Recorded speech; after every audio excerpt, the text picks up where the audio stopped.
আসসালামু আলাইকুম আঙ্কেল। আজকে আমাদের এই স্বপ্ন অঙ্কনের প্রথম প্রতিষ্ঠা বার্ষিকী।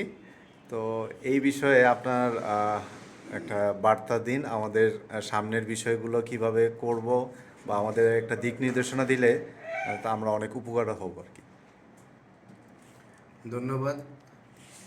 আজকে প্রথম বর্ষ উপলক্ষে আমাকে দাওয়াত দেওয়ার জন্য সর্বরঙ্গনের প্রত্যেকটা সদস্যকে আমার অন্তর থেকে ধন্যবাদ জানাচ্ছি।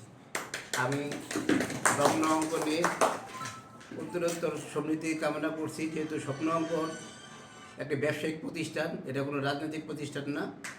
তাই স্বপ্ন অঙ্কনের জন্য সবসময় শুভকামনা রইল যে তোমরা যেন সবাই সবসময় একসাথে থাকতে পারো এবং ব্যবসা বাণিজ্য পরিচালনা করতে পারো, ইনশাআল্লাহ। এই দোয়াই করি।